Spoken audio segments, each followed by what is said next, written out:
Hello, storytelling Ron. Okay, so what am I reading? All right, got these books here. I'm on volume 3 of One Piece. This is fun. It says, I literally, it's really such a fun, I've never done manga. I've never done manga, and it's very fun and simple and easy to read, and I really enjoy it. It could go bad. It could be like, I think there's some transy characters later on in the story, so I'll see how that goes. And if it is, I'm done, I mean, if it's like promoting or pushing it in some way that's, if it's just like a crazy La Caja Falls type character, fine. But, this world doesn't, I don't expect this world to be Christian. Although I did hear a mention of God at one point, or heaven.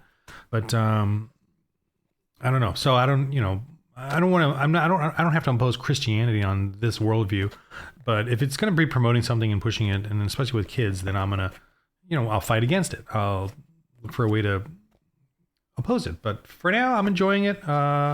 It's fun, simple, piratey adventure, and for me, these books that I'm showing you are all about creative juices for me. I purposely read them because I believe they're going to help me with my own creative juices. So that is the whole. I cannot read something just for entertainment. I literally cannot read something unless it has something to do with what I'm doing. So like I don't, the only entertainment I really do is TV.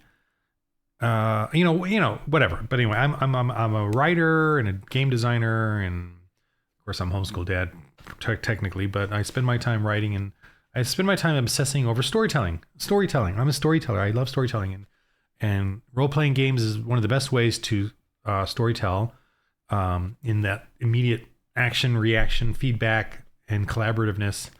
It's the best way to storytell, but writing is obviously an awesome way to storytell, and game design. So anyway, I enjoy all of it, and I used to do computer animation and all that filmmaking stuff, but it was way time-consuming and for the young. I did enjoy it, though. I worked at Blur Studios. I worked at Blizzard. I've been there, done that. I got my film it played at the Cinerama Dome. I had my own feature film played at the Cinerama Dome. I had sales agents.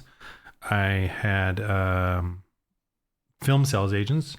I had all that, but I gave it all up to homeschool my girls because they needed it, and I'm just joyful and grateful I did. And so here I am, and I wake up every day a genius. That's what I tell everybody now. They ask me, what do you do? I'm saying, well, I'm a genius. They go. And then I say, I just get up every day, and what am I going to do today? My wife works her butt off. That's her style. She's a fashion director. And I appreciate that. And she appreciates what I've done for my daughters, and what I've given up. And now I am enjoying my life. And I want to do this for the Lord. I want to be I just love the Lord and love Jesus, and I want to do a ministry. So I'm just sort of like tinkering along, and hopefully, God is blessing me on this. Or he's hindering me. Either way, I love him. So it doesn't matter. If he's blessing me or hindering, I don't care. I love him either way. So anyway, One Piece. Just enjoying that. Maybe that's the devil's distraction. I don't know. Hindering me. I don't know. I'm reading this, Soldiers of Christ. I'm like that way. But it's a slower read. And this is definitely for the Dark Ages book. And I don't know if you'll want to read this stuff, but it's the first-hand accounts. First-hand or the person who knew the person writings. And I'm trying to glean out of it different sort of adventures or styles or the world. It's just, as I read it, though, it just feels like really peaceful. Like, I mean, there's a few moments of them talking about wars and persecutions and stuff, but most of it is like very, well, also, it's just so successful, what they did and how they... I mean, they're going right into the Franks and the Frisians and all them and converting them. Like, I just wish there was more details of the specificities of what happened, but it's more like a general overview of their successes as opposed to any of the little minor things. I mean, they do talk about some persecutions and killings and dying and stuff. Like I just read, like the one I just finished, they all got killed. He got martyred. But he was old when it happened, and then the guy that wrote it finished off saying that those people then suffered themselves, and the church and the rest converted to Christianity anyway. So there's that. So that's anyway. That's so I'm reading this, and I've read a couple now. This is not the first one for Dark Ages. This is about the third or fourth one I've been reading and working on slowly. I've been kind of reading a little slower lately, just because of whatever I've been working on. I gotta pause this real quick. Sorry, I got totally distracted. I just uploaded the Kat Von D video, and then it said I had restrictions on the monetization because of the music in it, but oh well. Okay, so this is the Dark Ages. I am reading this one, Battling Demons. If you need it's called Battling Demons. Witchcraft, Heresy, and Reform in the Late Middle Ages. Now, I'm doing a setting in this period, and this one's darker, and it's more satanic, and I'm doing a setting. I want to do a role-playing game setting with like Templar Knights, Teutonic Knights, battling these horrific, satanic witches. Because around the 13th, 14th century, the witches actually openly declared their allegiance with Satan. Because before it was paganism, just kind of where it was their allegiance was with Odin or whatever different gods, and it was all paganism was very tribal and separated, and everybody made up stuff. But obviously, the evil got more refined in the 14th century and started using Satan as their god because it was the antithesis of Christianity. Of course, pagans are going to do that.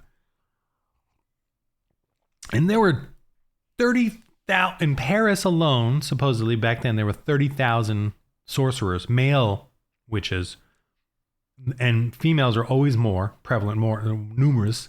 So how many witches were there? So this is like a massive undertaking on my part. And the game actually is going to be I'm going to make it more brutal, more grim, and a little more pared down actually than the For the Lord RPG.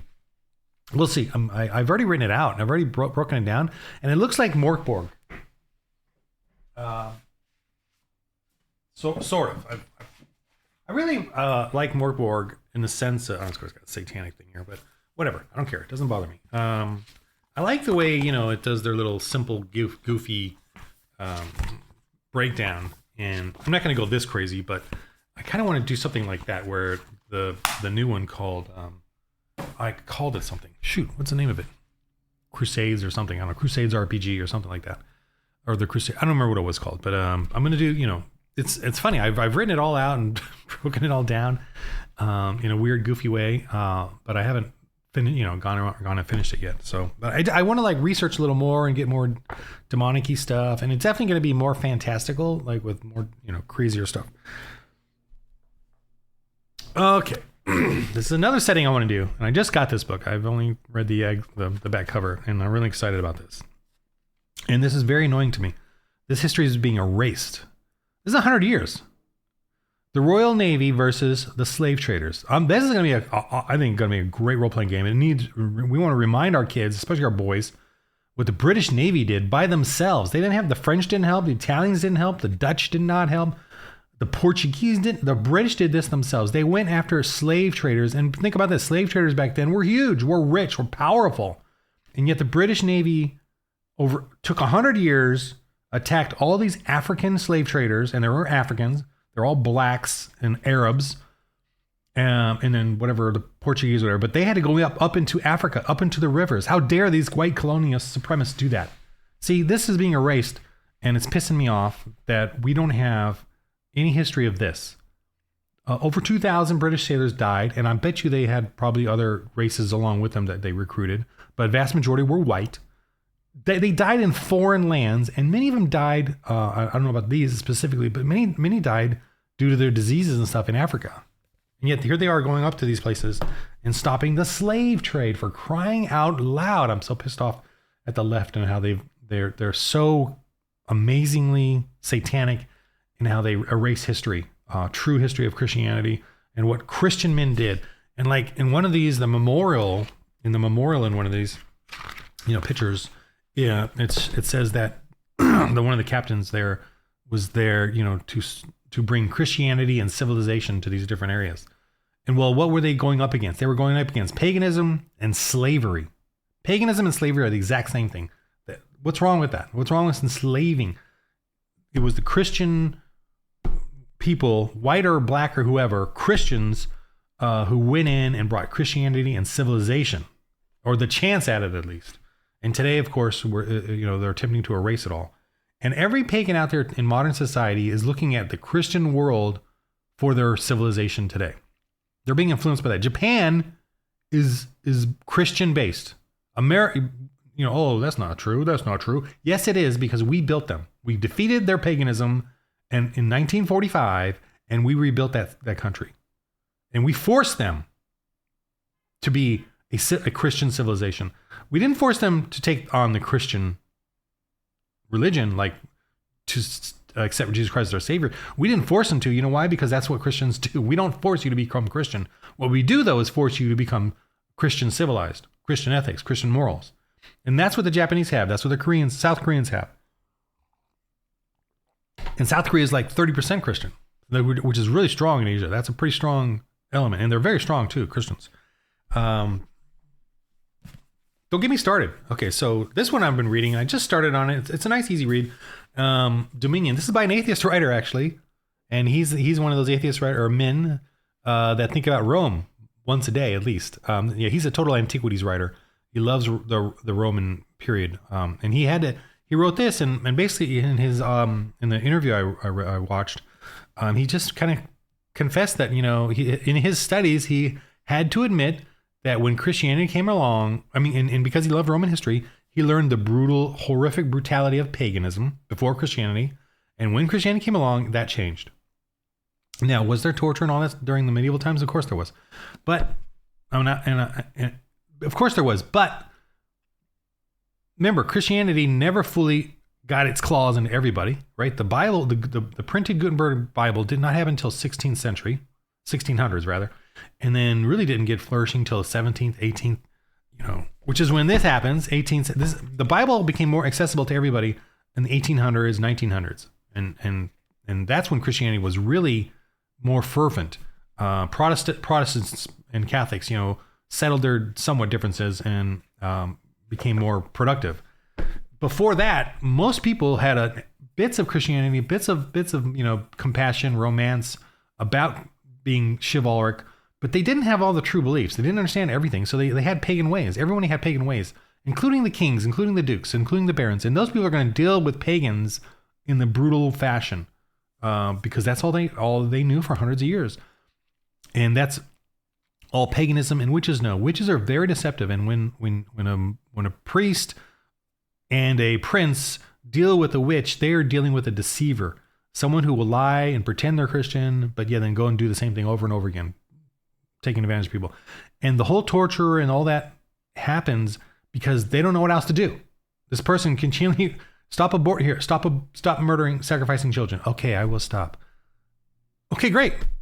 Just penance and be fast and do some fasting and stop doing that. Okay, yes, I will stop doing that. What do you know? She's sacrificing children again. They set her free. She's sacrificing children again. Okay, stop doing that. Stop doing that. Okay, this time I really will stop doing it.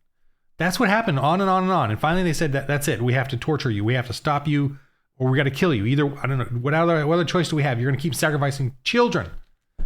And yet today we're acting like the whole witch trials. See, the whole witch trials was mean. The Crusades were mean. The Inquisition was mean. I'm telling you, I will be a Christian, but I'm going to keep sacrificing children. That's what you did. What do you... And to get to another setting I'm working on and want to do. That's right. The what's this guy name again?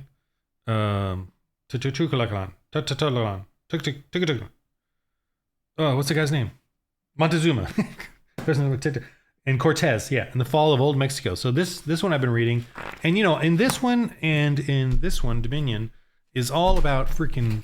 They talk about the torture. They talk about in detail what the pagans would do, and the sacrifices, and the skinning alive, and all that stuff, and I recently listened to an audio of this, a firsthand account on YouTube, where they do voices of the past or whatever, and the guy was saying, reading what the dude, that personal dude, wrote about this at the time, firsthand account, and how they were just sacrificing humans all the time, and Cortez was like We want to bring Christianity. They had mass every day, by the way.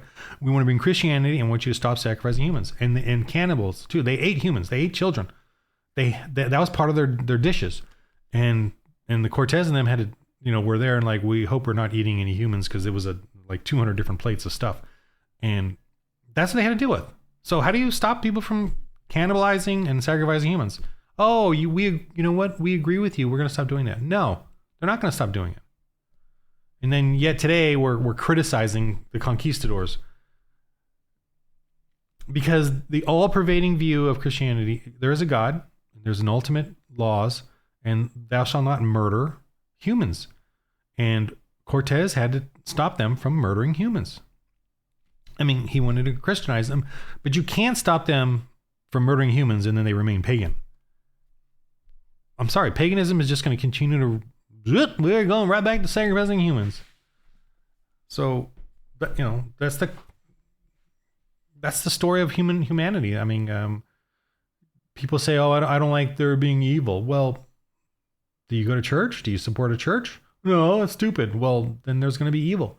I mean, there's always going to be evil until Jesus comes, but statistically speaking, there's evil because you're letting there be evil, because you are evil. You are evil, and you're advocating for evil. You're advocating for child sacrifice. That right there, foundationally, if a society is sacrificing their children, then so what? Concerning murder, rape, deception, corruption. If you're murdering children as a society, then so what? You love evil. You're the reason there's evil. And I'm the reason there's evil. And only through Jesus Christ can we stop this evil. And for now, the best way, the only option we have is when Jesus comes, that's when evil will end. But the only other way right now is to build churches, support churches, be part of a church. Because when you're part of a church, the church and the fellowship look after you, each other, including the weirdos and the freaks need to be part of a church. The weirdos and the freaks and the mentally unstable need to be part of a church, but they're not, right? They're being moved into government, they're being moved into DMV type caretakers, social workers. And so all these crazed people are out there crazed. And now we have all these murders on the streets and killers and weirdos and freaks and drug addicts. Because the churches are weak and we don't have mental institutions, which are always, back in the day, were always crosses on the walls and chaplains and stuff coming in. We don't have those anymore. So all of our freaks are on the streets because that's the way Democrats and the environmentalists want it. They don't want us to actually enforce goodness and goodwill in Christianity. Don't get me started. So those are the books I'm reading. Those are the types. I hope you've gleaned from that the stuff I'll be producing in the future. I am working on the Kickstarter. And this is what I did with. This is the. Actually, I'm still not done here talking. This is the spine-based book prototype I did a while back. And what I discovered is, one, you can't lay it flat, right? Because it's bent. So okay. So what I did is I was curious about it, and I tore it apart. Well, not tore. It's very easy. It comes out and breaks apart very easily, and the pages come out nice and clean, and they're of a nice glossy, thick material. Ergo, this is going to be the printable assets book I'm going to do in the Kickstarter. And it's probably going to be pretty thick. I've got like 100-something pages, and this is only 60-ish pages. But it's going to be all this stuff in there that you can print out, or not print out, it's going to be pull out carefully from the glue thing. And then so you'll have all your tokens, all these little tokens and stuff will be in here that you can cut out and use, whichever ones you want to make... to make these dungeons, these type of dungeons and all that, and you're gonna have to organize all the papers if you want to use this. You don't have to, or you could just use what you need. But they'll come out on these nice glossy pages, and I think that'll be pretty cool. And then this will be some sort of screen. It'll either be a DM screen, a GM screen, or I don't know, maybe some other cool paper thing. It's obviously gonna have this spine thing here. It could be a GM screen, I guess. Only two. It's kind of cool. It's simple. I might make it a GM screen or some sort of map piece. But this is going to be in the Kickstarter, and I'm trying to use GameCrafter, one little indie GameCrafter thing. And then the oh, this is a comic, but and then the although this is not the size. This is just a comic I got from the Christian local Christian thing. I just went and support. I went and bought a few comics to support the local Christian comics. But I'm gonna do something like this for the game rulebook, so that it lays flat. You know, it's very easy to use and simple, and it's 8x10. I don't know what size this is. I think this is smaller than 8x10. But it's gonna be like this, so that you'll have the rules. You can lay them flat and use it like a GM screen, or access the rules very simple. Because the rules are only like 10 pages, and this is the full size one, but they don't offer it in this size. It's a little smaller than this, not much. It's 8x10, where this is 8.5x11. So this will be the rule book, and it's only going to be 40 pages. So I got to format it so it's only 40 pages. But it's going to have the Dark Ages book in there in this box set. It's going to have Apostles of the APOC and Christians in Space. So you're going to have all three of them. And the box is this box. I did this. This is an old Dean. I did this Kickstarter, and I never did the box set. I just did the booklet. I think. Yeah, I just did a booklet. But I did a prototype box, so it'll be this box set. Oh, this I already got this. This is for the Lord RPG. That's funny. These cutout minis. It's just regular paper minis. But I did a little. Here's a little witch token. But this is how the tokens are. You just cut them out. Yeah. And they're just little paper. That's kind of bent up, but no biggie. And there'll also be the digital assets too, so you can always print out your own digitally if you want, with your own printer ink. Boom. Anyway, it's been in here. I forgot about these. I'm gonna have to use these soon. Because I haven't played at home, and I was just doing a tester thing a long while back. Little Beastmen dudes. I don't know if that's going to focus. Okay, so this is the box set, and it'll come in this. All the rules for all three games, plus their adventure. I have adventure books, so there literally will be like 6 or 7 of these in there because of the rules, the 3 rule books, and then some adventure books, supplemental adventure books on the settings, especially for Christians in Space and the Dark Ages one. The Dark Ages has a lot of creatures, and this one has a lot of galaxies and creatures in there as well for each planet, or not galaxies, planets, star systems. Okay, so that's coming up. I'm waiting for a prototype right now. I want to check that out, and I'll make a video of that when I get it. Should be in a week or so, less than a week. But now I got to reformat everything to fit these sizes, because I made them all for my indie printer here in LA, but they can't provide. That's all they can do is this. They can't do like the boxes or anything else. So it's like, and they don't do like Kickstarter, distribution or whatever it's called when you, because I did that. I did it myself, and I just don't want to do that. It's too annoying. I'd rather have the service do it, the Game Crafter service, than me. Okay, so that's my slapdash babbling video today of what I'm doing and what I'm up to, and enjoying my life as a genius. And remember, in the game of life, roll holy dice.